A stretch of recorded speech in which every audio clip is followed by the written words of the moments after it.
People who work in the fire service get more kinds of cancer and just more cancer overall than people who don't. That is Des Moines firefighter Malcolm Corder. He died yesterday, less than a year after being diagnosed with brain cancer. He was also a husband, a dad, and a member of the Winterset School Board. Corder's cancer was considered an occupational hazard and covered by insurance, but other firefighters are dying from cancers that are not covered.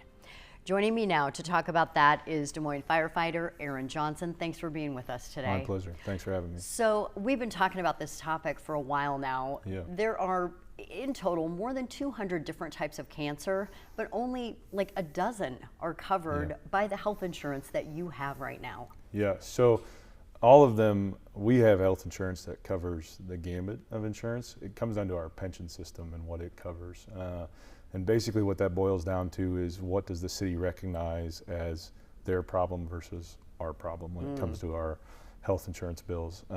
So we have health insurance regardless, but anything over and above, you know, if a firefighter is to travel to, like Malcolm, for instance, went to Maryland to receive specialized treatment. Several of our firefighters have gone to MD Anderson in Houston, as well as Mayo Clinic. Having the time off for that, as well as the expenses related to that covered, so that they're able to give themselves the best chance to recover from what we consider an occupational hazard. That's the importance of getting this covered, of getting all cancers covered, having a definition that's all-encompassing and comprehensive versus just picking out 14. At the time that bill was written, the 14 made sense. It's what we knew. Now we know a lot more, and we know that all cancers need to be covered, just due to the risks that we see, whether it's the sleep deprivation, the toxic chemicals, and obviously the smoke and fires. Correct me if I'm wrong, but the legislation, the way it's written now, would also apply to other emergency responders like police and EMS. Yes, so anybody covered by the 411 pension system would be included, as well as the IPERS protected class.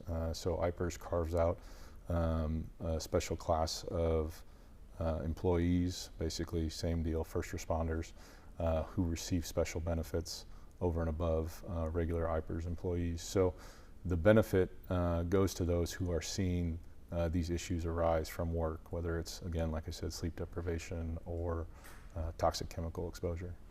What do you want people to know about this? I mean, we've seen some very impactful videos that one of your colleagues, Lieutenant Jason Mason, made, and that's why we have that soundbite from Malcolm talking about his diagnosis and what all of this has been like. What do you want people to know about having had a front row seat to all of this? Yeah, I think most of us, unfortunately, have had a front row seat to cancer in our lifetimes. It's an epidemic just amongst the general population, but it is taking a heavy toll in the fire service right now because of the risks we face at work. And so we're just looking for people to understand that, you know, we choose to put our lives on the line on a daily basis, whether that's something in the moment or a long-term deal like a cancer diagnosis. And we hope that not only the state legislators, but the citizens of Iowa will have our back and help us through those times. So. Okay, well, let's talk about that a little bit more. Who's against this?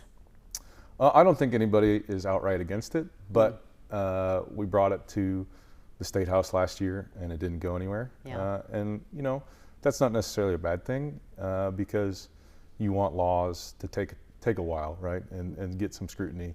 I feel like we've had the scrutiny that it needs, and we've been able to bring more people on board and just see kind of the detriment that cancer has really taken on our personnel and our daily lives. And so just, I don't think, like I said, I don't think anybody's against it, but it's about informing people and getting them on the right path. And I think we've come to a good spot for that this year. We're seeing pictures of you guys, including Malcolm, up at the State House last year, lobbying, talking to lawmakers, different stakeholders. What do you think his legacy is now? Probably not anything I could fit into this news hour. Yeah. Malcolm and I came on together. We got hired together. We went through drill school together. We were at the same station together. His last shift, we worked on the ambulance together. So yeah, I don't know, but Good guy. everything good, that's for sure. Okay. We appreciate you being with us, and we'll keep track of the bill. Appreciate it. Thank All you. right. We'll be right back.